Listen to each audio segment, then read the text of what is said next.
And now it's my great honor to introduce today's speaker, Yvonne Farrell. Yvonne Farrell and Shelley McNamara met while studying architecture at University College Dublin. Only 4 years after graduating, take note, all of you, they formed their firm, Grafton Architects, and they've been at it ever since. In 2018, Yvonne and Shelley curated the Venice Biennale with the topic Freespace.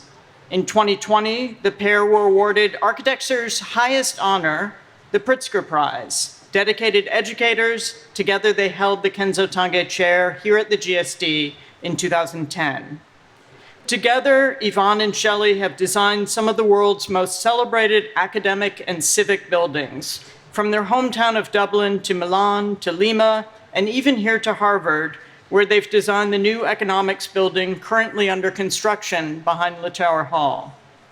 Their architecture is simultaneously august and welcoming, emphatic and empathetic. They're not just thoughtful in their choice of materials, but also in considering the whole material economy of a building, the relationship between people, craft, and the forces that shape a sense of place where the building sits. This approach extends to all scales, from the early 5-meter wide laneway housing they designed in central Dublin to institutional buildings in Milan and Lima. Yvonne has said that architecture is a universal right. I love that simple, clear, and absolute acknowledgement of the public role, our public obligation of design. She has also said that teaching for her was, quote, a way of distilling our experience and gifting it to other generations coming along, so they play a role in the growing of culture. A universal right, a civic good, a cultural enterprise. Yvonne Farrell is an extraordinary designer, but equally significant for all of us today. She's an extraordinary model for our present and our future. Please welcome our 2026 Class Day speaker, Yvonne Farrell.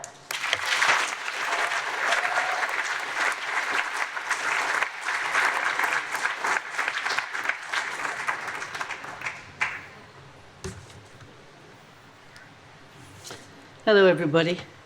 Good afternoon. It's my pleasure to be here with you, and I wish to thank Dean Whiting for her words just now, and also Sarah Rapson for this invitation and convinced us to come here and speak across the Atlantic.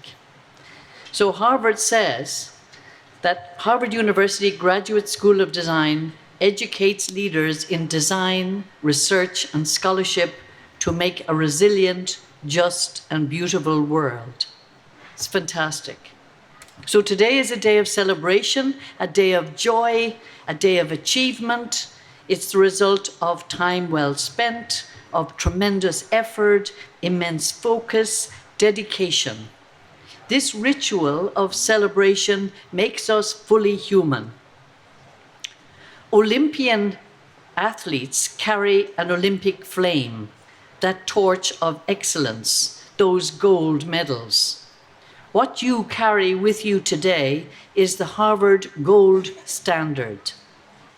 If each of you was given a gold medal to award today privately, to whom would you award it? Who would help you achieve what you have achieved today?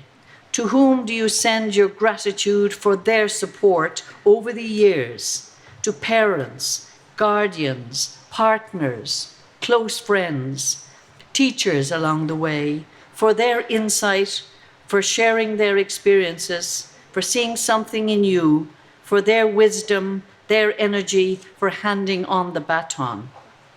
May I ask each one of you to think who were, and maybe still are, your role models.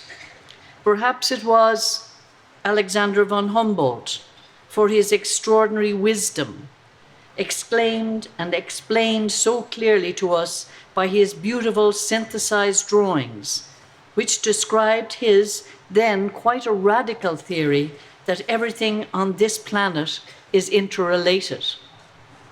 Or maybe it was Eileen Gray, remembered for her house E1027 in the south of France, with her detailed drawings, tracking and capturing the beauty of sunlight and shadow. Or perhaps it was someone closer to home, Frederick Law Olmsted, master of landscape infrastructure with civic dimensions. Or Lina Bobardi for her structurally daring 242-foot span of her São Paulo Museum of Art. Or perhaps, and this is something to think about, you could, of course, keep it for yourself and give it to your future self, say in 30 or 50 years. Have a day like today, but give it to yourself for staying the course, for persistence, for resilience, for carrying a baton of excellence, for making the world a little bit more just and beautiful. You as students have just completed your time here in Harvard, together with your highly skilled teachers. Together in the GSD, what I call the laboratory of the imagination, you have been imagining and testing the future world that we all want to live in. Being a student is about asking questions, learning to perceive the world with emotion and reason, to look, to remember, not to forget, to learn to handle materials, to realize that architecture and all the other disciplines celebrated today are a concrete matter. You have had time within this university community that hopefully you have had time to develop friendships with colleagues who form part of your intellectual and social community now and in the future. It's important to say and state clearly today how central to making collaboration is. The people with whom you choose to work are your colleagues, your support structure, part of your creative community. The combinations of collective spirit, of dedication and skill are essential in making meaningful work.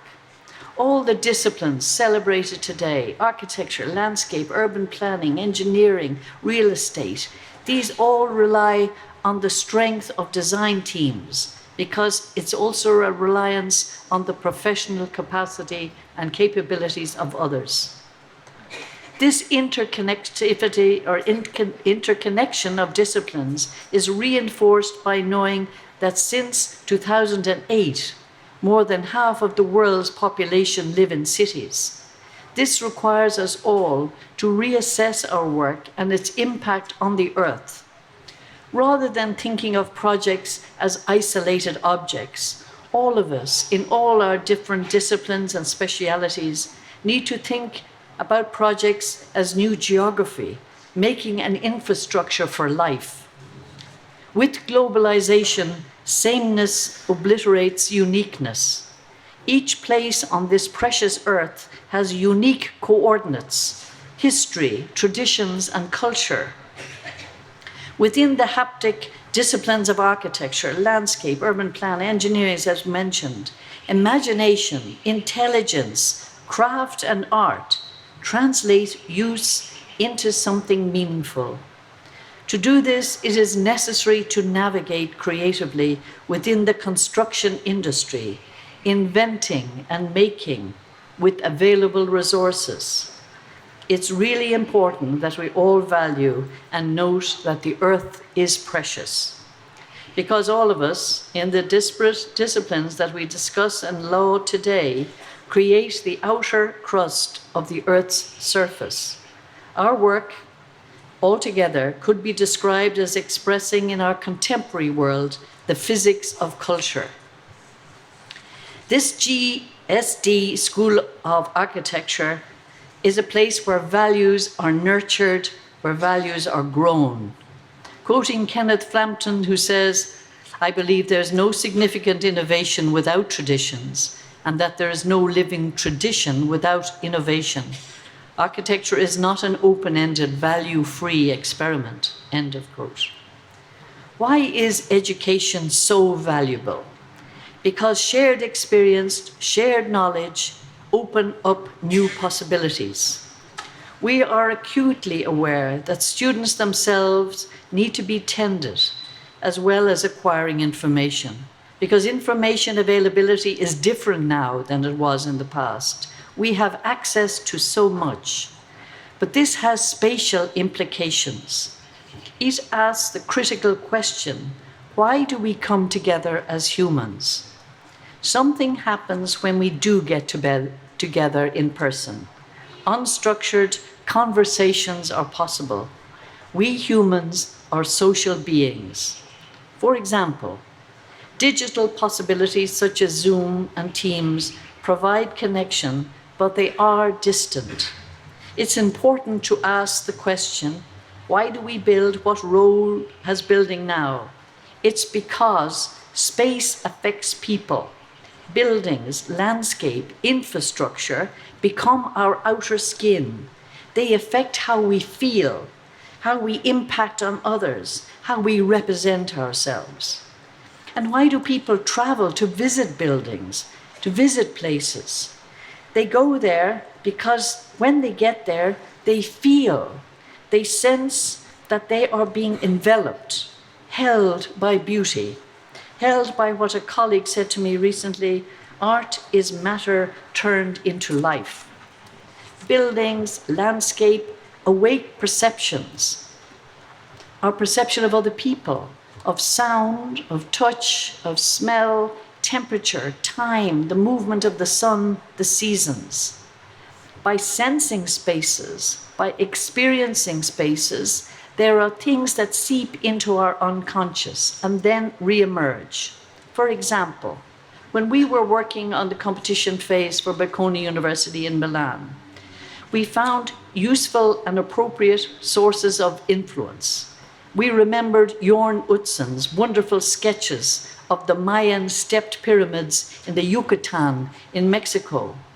This helped us to think about carved ground and stepped platforms. Years of studying the Louis Kahn Salk Institute for Biological Studies in La Jolla in California, wondering about its section, its trapped space, allowed its essences to re-emerge for us as we were looking for more things during that competition. And always remember that conversations are essential. We know that Louis Kahn needed to have an important discussion with Louis Barragan in order to be convinced not to put trees into the central space in the Salk Institute, but to allow that space to have a completely different atmosphere. Emptiness, to be the void, to be one of the most charged and wonderful spaces of the 20th century in the United States. In general, all of the disciplines celebrate today craft materials, wood, concrete, steel, stone, which enrich lives. We carefully weave spaces together. Maybe we should think of architecture as a form of magic. From pencil sketch to construction industry, it holds time, notching, splicing, embedding. Building is the outer skin of humanity, ensuring and protecting. The insightful Finnish architect and philosopher-writer Juhani Palasma, in his book, The Thinking Hand, says that the act of sketching and drawing produces three different sets of images. Firstly, the drawing on the paper, then the visual image recorded in the cerebral memory, and finally, the muscular memory of the act of drawing itself. This act of drawing is so much part of the disciplines that we've celebrated today in design. Drawing itself can be its own pleasure and outcome. But you could also say that architecture has to be made, and we need good examples to give us courage. People need to spend time in spaces that nourish them. Writing contributes. Exhibitions explain. Films animate life. But in the end, architecture is architecture, a cultural vessel that we can hand on to other generations. proof that it speaks its own spatial language. The language is not exclusive, but shared, understood physically, intellectually, sensually. Architecture is not a secret language, but it is a difficult language to learn. It's a difficult language to speak. We should ask ourselves all the time, what motivates us in the process of designing? What mixtures of influences map a course for each of us? What combination of memory, of places, materials, experience weave into our individual emotions? Thinking is fundamentally connected to our experience of place. Places and spaces are stored as memories in our bodies. They become the fertile ground and starting point of work. Thinking up new spaces is, in fact, imagining future experiences for others.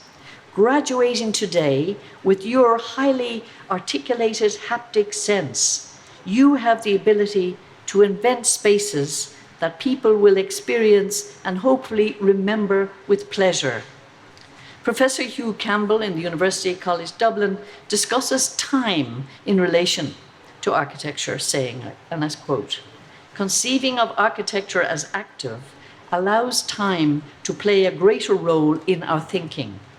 This includes both everyday lived time, the pace at which a building is moved through and occupied from day to day, and the historic time, the changing ways in which a building acts in a location with her culture over years, over decades, over centuries."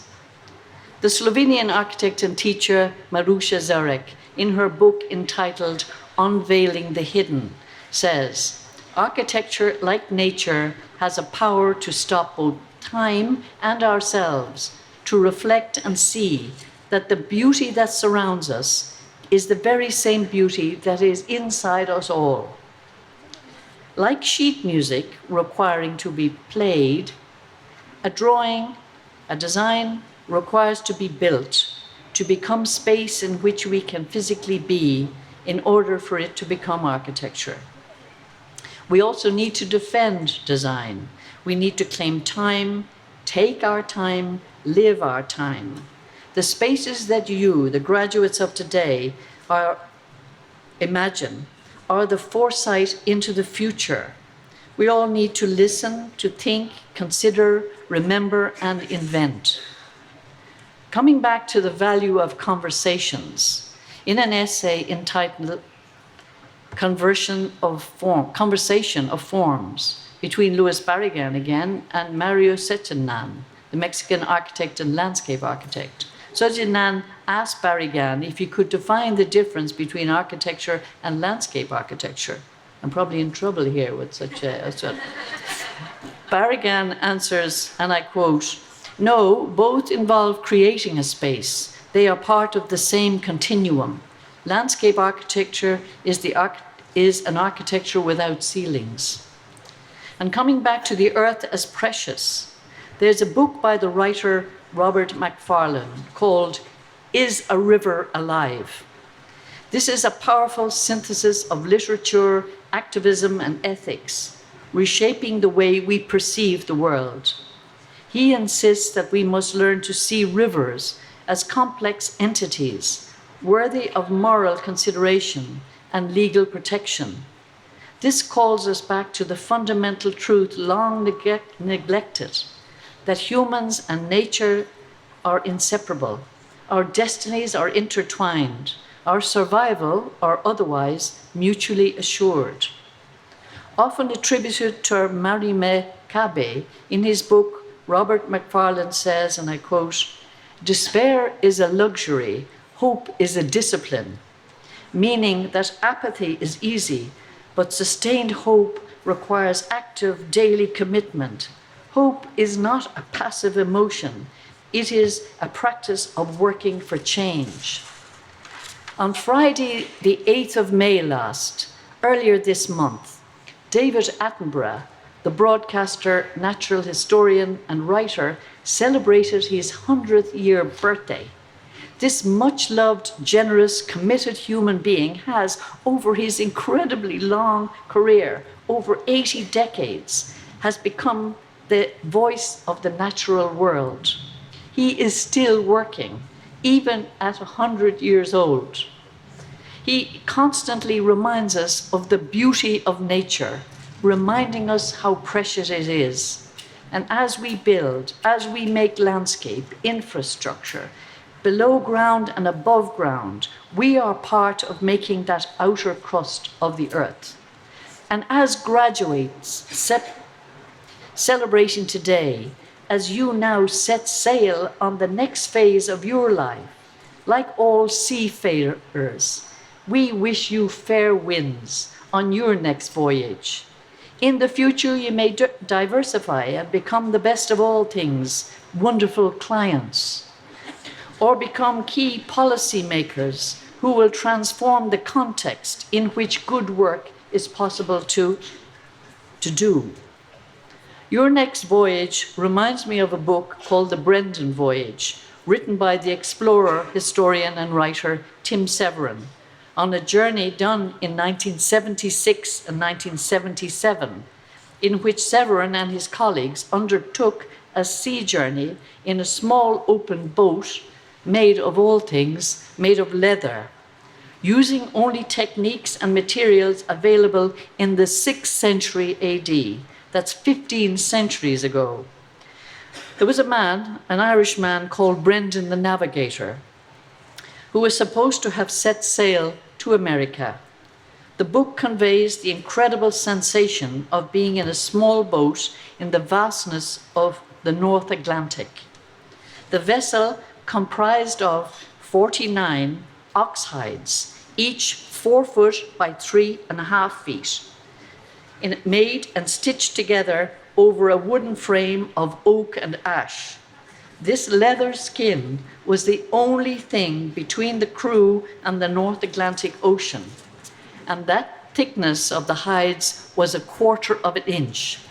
Severin and his 4 crew members sailed from the southwest of Ireland to Newfoundland, surviving storms, a puncture in that leather skin from pack ice, from the attention of curious whales. Severin did not prove that Brendan reached America in the 6th century. He only proved that he could have. This might have changed the course of North American history. A little addition to this story. I first read this book back in 1978, and I've been rereading it recently and noticed something which I'd like to share with you today because of where you are celebrating today.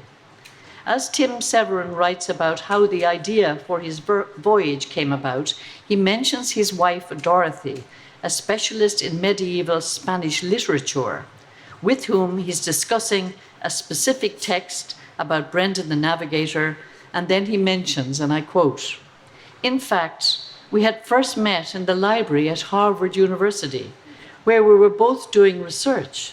She for her doctoral thesis, and I into the history of exploration," end of quote. I mention this because of the coincidence, and also it's good to remember that libraries are great places to fall in love. Thinking about all the wonderful spaces that you will create in your lives, in urban terms, in plans, in sections, in volumes, in surfaces, and in light. Paolo Barata, president of the Venice Biennale from 2008 to 2020, said, and I quote, "The culture of architecture belongs to civic society, not to the profession." So in conclusion, lovingly, to you all who are graduating today, it's a wonderful, wonderful day. Create layers of darkness and of light. Create enclosures for people, wildlife, flowers and birds, places to sit, thresholds to welcome, windows and roofs to frame the sky. You are responsible for beauty. You are alive, intelligent, gifted. Fill your life with meaningful creativity. Enjoy every moment of your creative life. Today, Wednesday, the 27th of May, 2026, Enjoy this special day. Thank you.